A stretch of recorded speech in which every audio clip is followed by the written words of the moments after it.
Imagine this is your space. You did everything right. Everything is cool. You checked the stage. Everything is great. You are ready to rock. You're ready to rumble on stage. You will rock that stage. And then you walk on stage and you open your mouth, and there are 223 people sitting in this audience. And then you see, instead of their wow faces, you see the microphone doesn't work. Because by accident, you switched it off. This little switch without noticing it. Hi job, hi Alba. And you fucked up your entire opening of your presentation. Welcome to Fuckups in Public Speaking. And I'm thinking about more and more. Come on, it's not only public speaking. This is communication. This is online communication. Now it's all the same.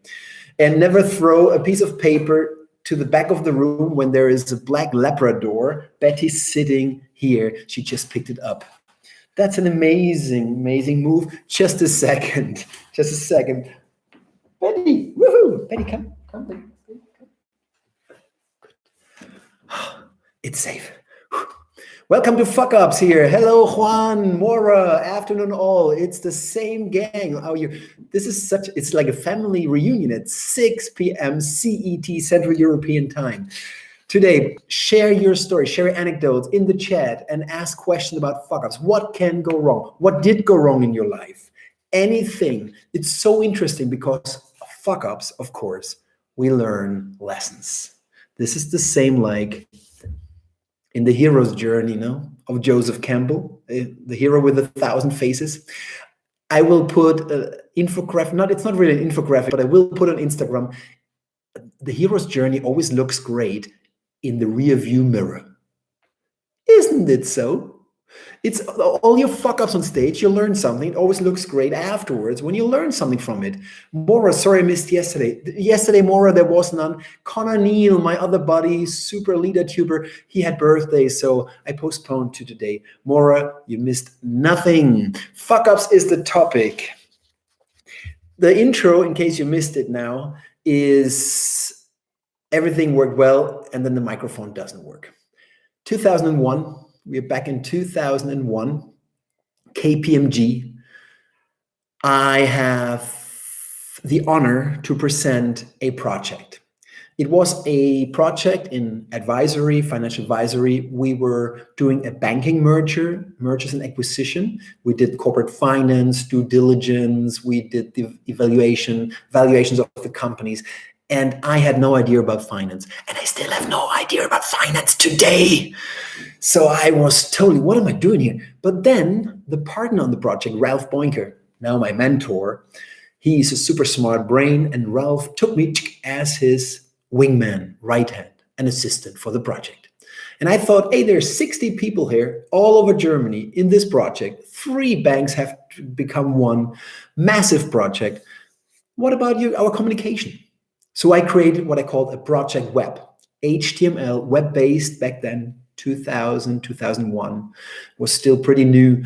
And I created this project web, and then we all communicated through the web. And they thought, wow, this is such a great project. We will make it a best practice project. And I have to present it in Frankfurt at the banking advisory event with 500 banking consultants in the room. I had never spoken to 500 people, ever. So imagine me. Do you remember your first speech, your first presentations in front of groups of people? Scary as hell. And there is my board member, Dr. Peter Wiesner, and there are all these hotshot partners of my company down there. And it's my turn. And I have to walk up. I'm shaking. But everything is prepared. I will do a live presentation. Everything works. I have the HTML. It's on their computer. It works. I tested it before. I go there and I start talking. In my zone, of course, back then I had no idea about the audience. It was just me talking to a black mass of weird eyes, looked like devils. And after 20 seconds, they started to raise the arms and said, the audio didn't work. What a great fuck up. at the beginning. You know what I did? I asked, did everyone hear me so far, more or less? And they said yes, and I could continue. I saved it, but that was a big fuck up. 2001. What are your fuck ups? Share me your fuck ups in public speaking. What did go wrong? When did the audience boo you? What did go wrong? Any fuck ups? This is such an interesting topic, guys. To fuck up in public speaking happens all the time. Start with a can you share with us your non-appropriate joke, or is that a comment in general? Talking about jokes. Mora, Paul is not here. Mora, I was your speaker at the district conference, Ireland, Northern England in Sheffield.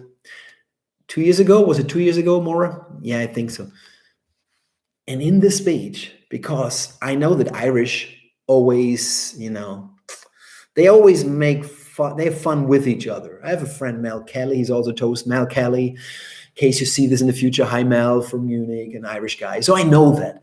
And Paul and I had friends the night before with pints and beers, and then I wanted to have fun with him in the audience about his tie. And I said something and nobody laughs. Instead of having fun with, I made fun of. And it was horrible. And you see, this is the slim line between ha ha ha ha ha ha and fuck up. This is the beauty of public speaking, because you learn your lessons every time.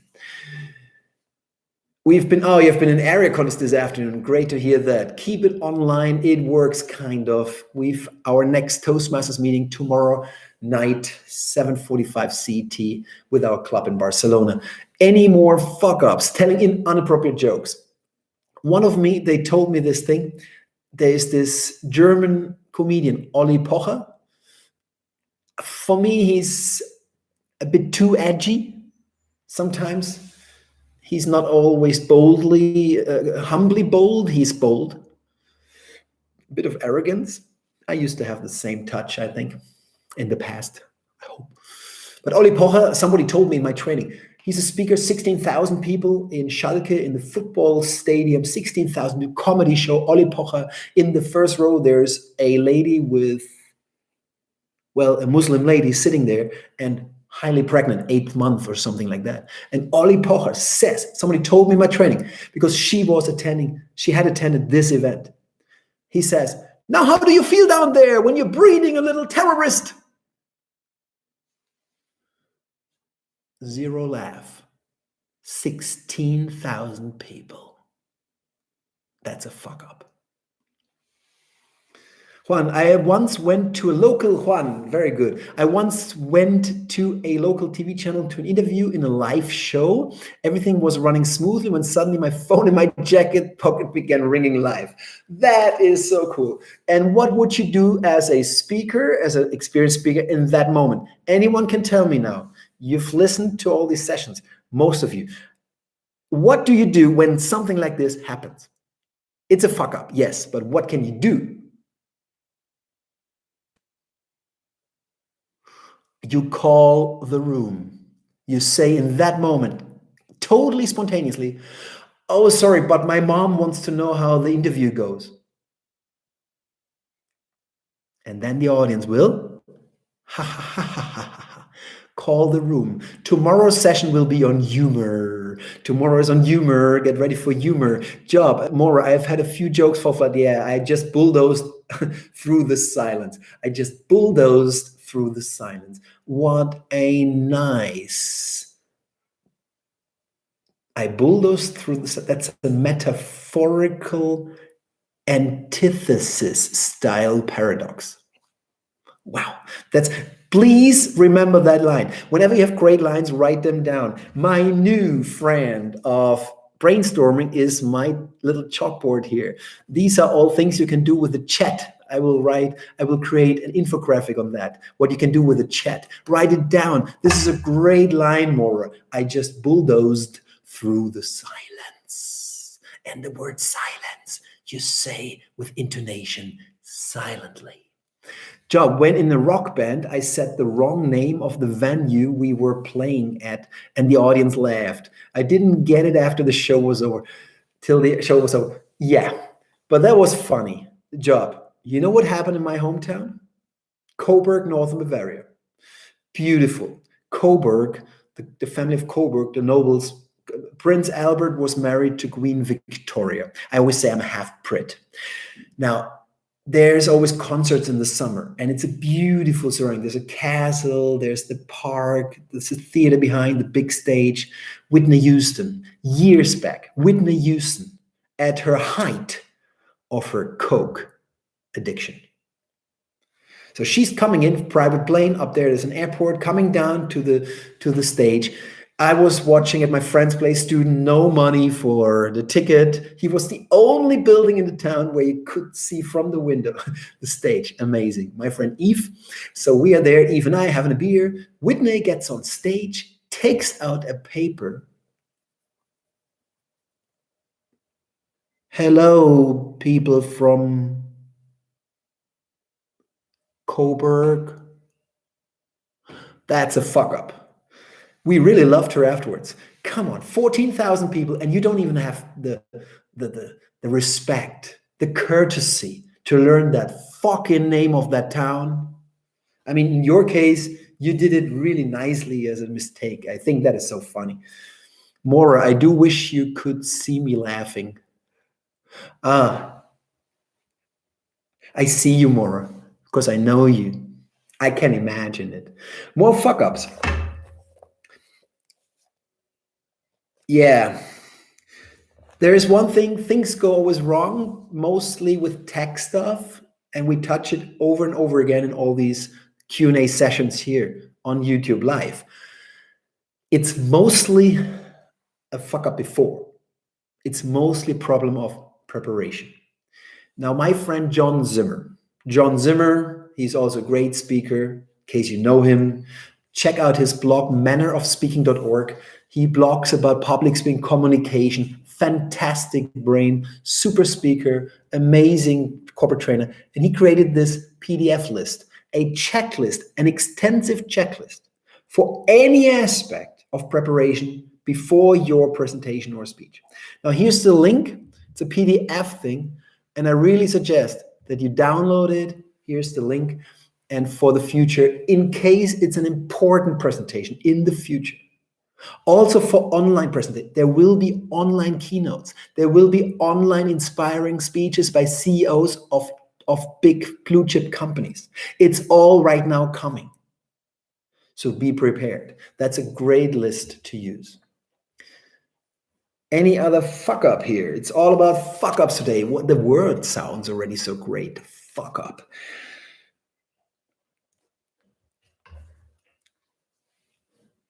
We had it before, but just because not everybody always watches these entire sessions. What happens when you have a blackout? Blackouts is a little fuck up, but it happens all the time. What do you do when you have a blackout?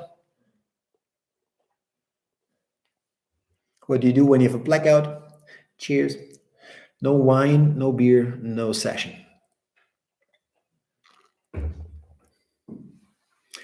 Well, you shut up, smile, and hope that it comes back. That is what I call blackout management.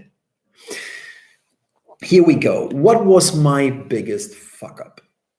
Oh yeah, you want more. Blackout pause all the time. Whatever you say, oh, now I forgot my line. Oh, what would I wanted to say? Can you help me? Sorry. Whatever you say in a blackout, your ethos, Aristotle's ethos, your credibility, your authority goes down. Whenever you have a black down, a little tiny fuck up, you shut up, you smile, and you hope that it comes back. I had one thing, because I'm a carnival speaker. We have carnival clubs in Germany. In February, I went there twice this year for the 9th year, 2 sessions, 5-hour sessions, and there I am. My late father was 11 years president up there. My mother, 25 years, a quarter of a century on stage in my club. I'm a member of this club. As a 12-year-old, I was taking care of the stage, taking away stuff, putting stuff. I love my carnival club. Karnevalsverein Weidach in northern Bavaria. 2 years ago, It's a rhymed speech, 14 minutes long. And of course, my pride as a professional speaker forbids me to take any note with me, not even in the back pocket. I use notes because I can't. It's against my pride. Rhymed speech, 14 minutes. I just told you, call the room. Juan, we just talked about it. When the phone rang, you could have said, oh, my mom wants to know how the interview is going. Now, that's calling the room. And it's for us speakers, it is a golden rule. If something spontaneous happens, you have to make reference to it for the sake of a spontaneous laughter in the audience. It's a pattern. I say something in my rhymed speech, 14 minutes, and the lady in the first row, Nadine Hübner, is laughing. And she's the only one of 350 people laughing. Now you have to know she was the former girlfriend of the president, the MC of the night, the only one with the white jacket, Christian Brettschneider. This is a penalty without a goalkeeper, my friends. So there's 350 people. I say a line, she's the only one. I have to call the room. And I call the room and I say, what are you laughing about here? 349 people plus the people behind me. Ha ha ha ha ha. Because it's a pattern. And while I'm saying this, and while everybody's laughing, I realize, what's my next line? And it's a rhymed speech, my friends. This is like 8 Mile. This is like Eminem at the first scene when he chokes and when he's shut up and he doesn't know what to do. That was a blackout, my friends. It took more or less 1 minute, the longest of my life. There's a musician, Günther, said, Günther, help me. And he was standing there like, because normally I make fun of him, this time he made fun of me. Bigger laugh. That was amazing. And then I had to skip 4 lines and it sucked, but I moved forward. Juan Carlos, you have to move forward. There's no other option. What else? What are your fuck-ups? Come on. More fuck-ups? I realized I can stop talking when I have a sip. This is like bridging a pause. Any other fuck-up of yours? Alba, you must have many. Come on. This is not disrespecting your abilities on stage. It's just that. Okay, here's my biggest. Or do you have any other? Or any other question? Here's my biggest fuck up as a professional speaker in 10.5 years. The year 2013. Fnalju? Alba, what does Thnal mean? Thnal. Is that Bangladeshi or Hindi? Thnal. It sounds like a cool word, but I don't think it's a word. Here's my biggest fuck up. 2013. I was born in 73, so this is just 2 days after my 40th birthday. I'm in Berlin. That's very same night I fly to Barcelona, and on Saturday we have this huge birthday party with 40 people, 40 friends. So I was in a very good mood. The whole thing was very cool. It was my first really, really big paid speech.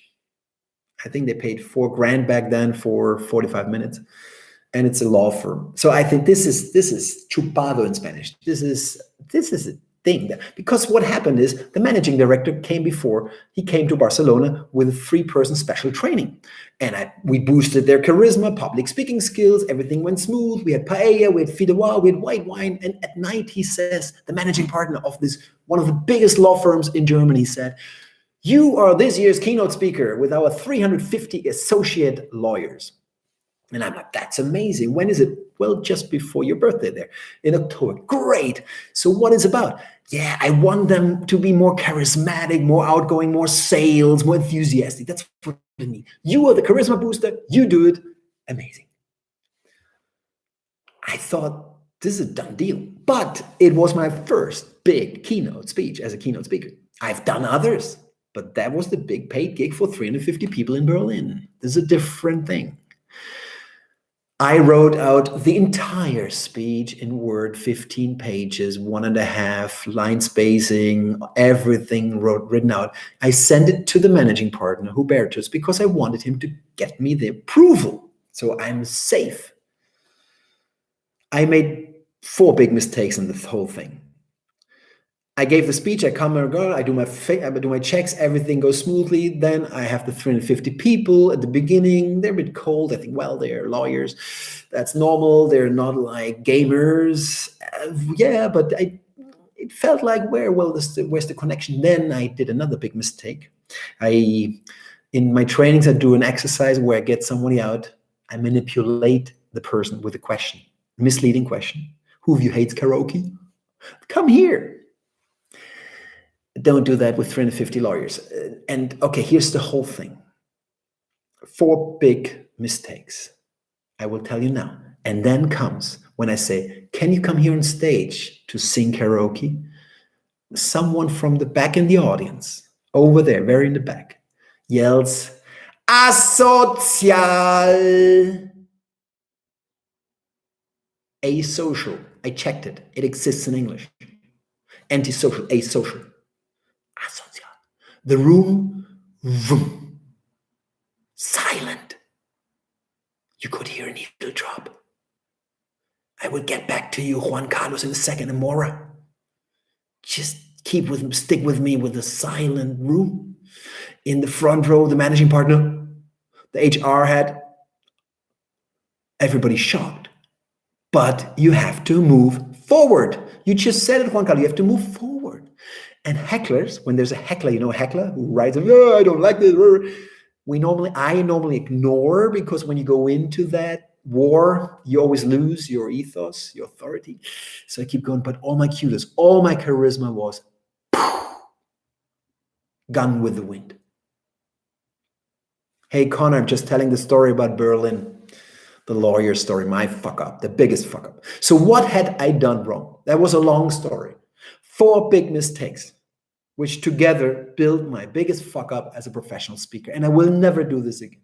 First big mistake. You don't write a speech for the boss, for the CEO, for the guy who hires you. You write a speech. You give a speech. You perform a speech for your audience. 350, Connor, but it's more or less the same. For your audience, not for a single person. Second big mistake. Don't write out speeches. I know it. And I still did it. I shouldn't have done, but I still did. Write out your opening if you want. Write out your closing. That's what I do, your roof of the speech. In the blocks, you want bullet points for your mind. You don't want any text. You want to speak freely. It's free speech. You're not a politician reading a speech. It's horrible. I was not free on stage. I had no kudos, no charisma, man. And I talk about charisma, and I stick to my lines in the back of my head.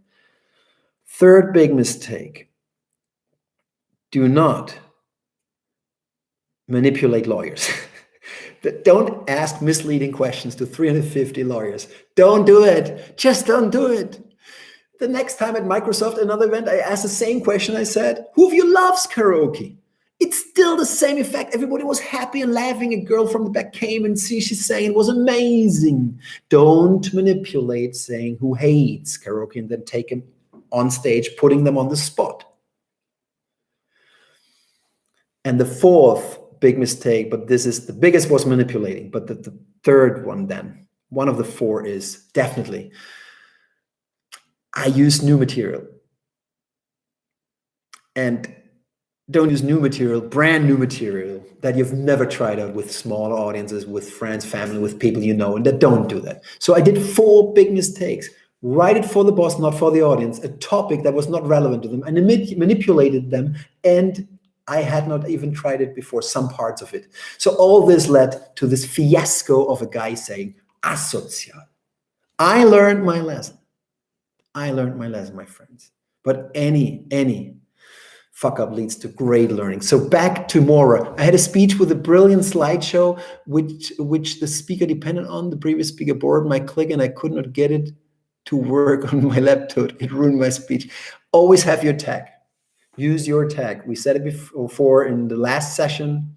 Use your tag, that's for sure. And I know sometimes these things happen, but try it out. There's breaks. Make sure everything works. Juan Carlos, in a humorous contest, I delivered a speech. I thought it was hilarious. About mothers-in-law, I soon realized half the audience was rolling in laughter. The other half delivered some Medusa look. Relevance to the entire audience. It's your job, Juan Carlos, to build it. Exactly. You could have added the future mothers-in-law. Juan Carlos, the second half mostly female, in which most of the judges were, I got last position. Yeah, that's a big one. Leading questions to the lawyers. Oof, yeah, Connor, it was. Don't do that. Fuck up. The emotional job, Vivas. Fuck up. The emotional climax of a sales speech with about 100 people was a very uplifting video. I played it and the sound didn't work even though I'd tested. Now the climax are words. Hi, Sophia. Yeah, the tech is always. What do you think about videos? Do I use videos in my presentations? Cheers to everyone. For those who don't know it, Connor turned 47 yesterday. A late happy birthday. What do you think about videos? Do I use videos in my presentations? It's all subjective. It's all personal. You can do whatever you want. The golden rule is there ain't no rule. But do I use videos in my presentations? It sounds like a rhetorical question because it is a rhetorical question. I don't use video. And if you use video, come on, guys, and you're on another computer, this is horrible. Sometimes the links are lost. The sound is gone. Yes, you do. No, I don't. I definitely don't use video. There must be a delay with the chat again and my questions. That of course is another fuck up. That's a YouTube live fuck up based on tech that I cannot influence. Yoo-hoo! Super cool. Brave new world. Video is for two reasons. First, the tech thing is mostly horrible. Job, you just said it. That video is horrible. Sometimes it just doesn't work. And in my MacBook, I have two videos in my second Charisma Booster, my second training. And there's two videos, one from Any Given Sunday with Al Pacino with the football, and the other one, 300. What is your profession? I'm a partner, sir. And yours? Blacksmith. And sometimes it didn't work because the codec or something was missing. I don't know. Sometimes these things happen. And the second reason why I normally don't use video has nothing to do with fuck-ups. It is because they take away a lot of your, they kidnap protagonism. Videos are super emotional, great sound, great production. There's Tony Robbins speaking, 2 meters, 50 tall, this guy. Man, he is the Mount Everest of human beings. Tony Robbins, hey everybody. And then you come click with the next words. Video is a big player against your ethos. But it also works. That's why the golden rule is there ain't no rule. Juan, the thing with video, very dangerous, especially with audio. Exactly. Bad quality speakers, exactly. Ruined one of my presentations. You see, you give all the answers yourselves. As a trainer, once I had a great one. I had my new MacBook Pro. Yoo-hoo, finally.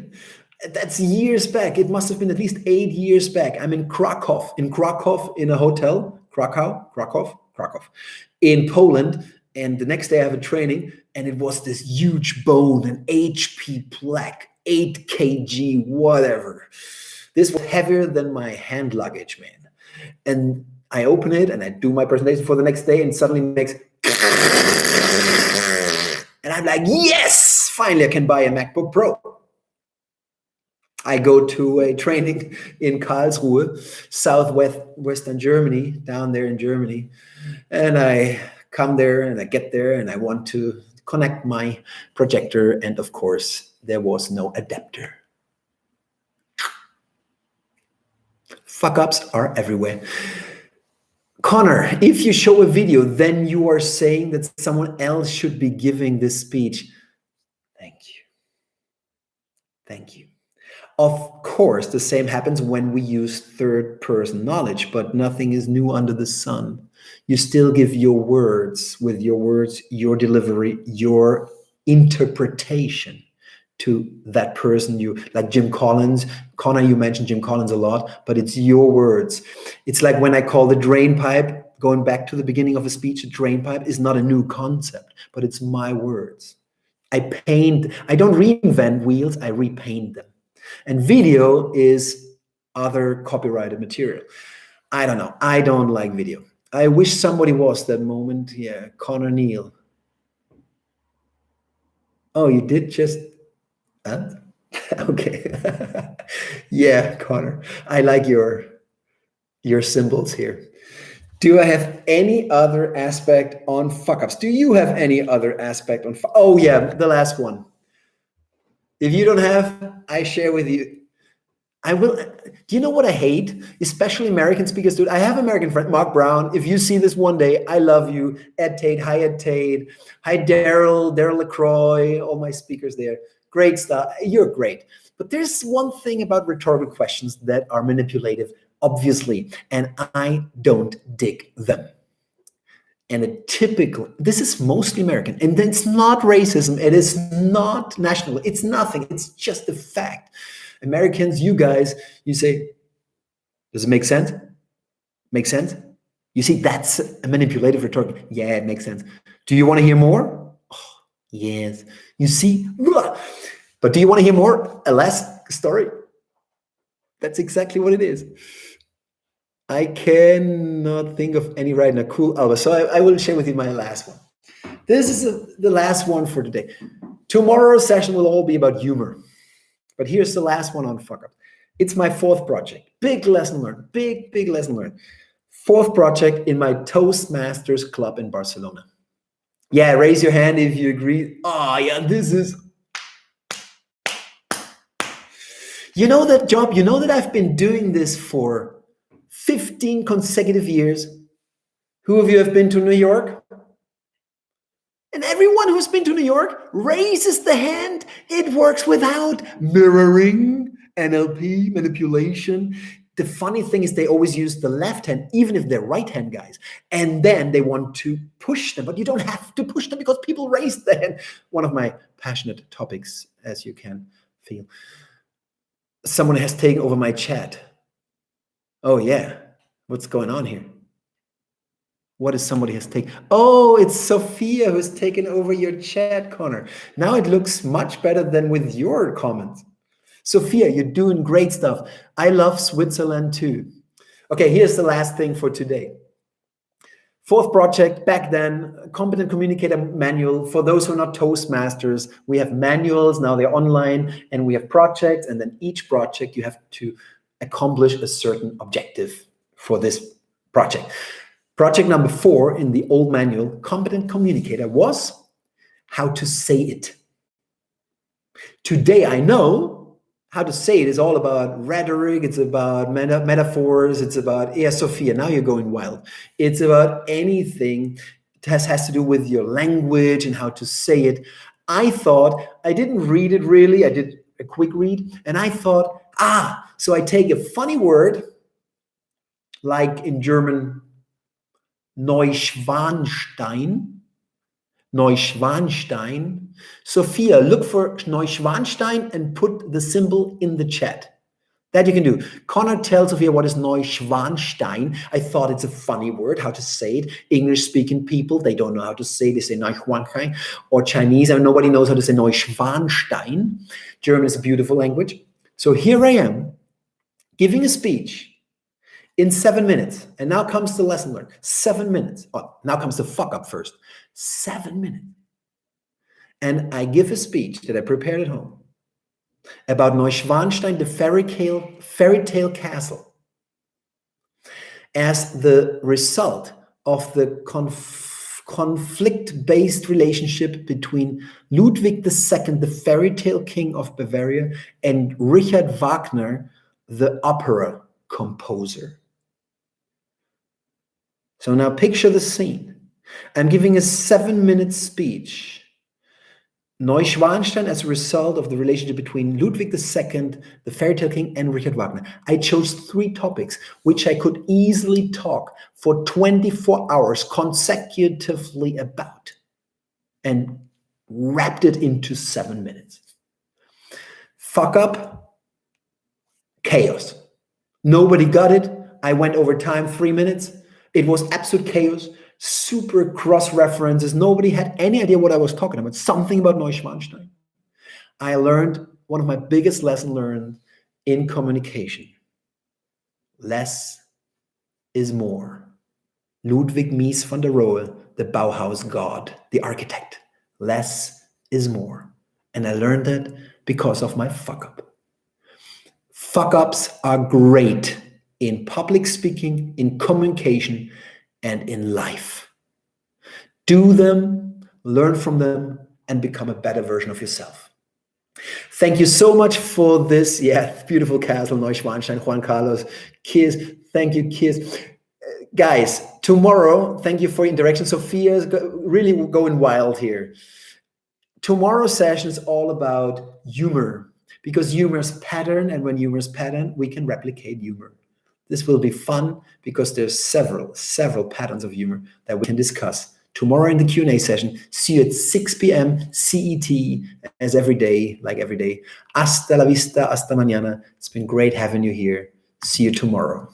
Keep it simple and stupid. Less is more. Hasta la vista. You're so right, Mora.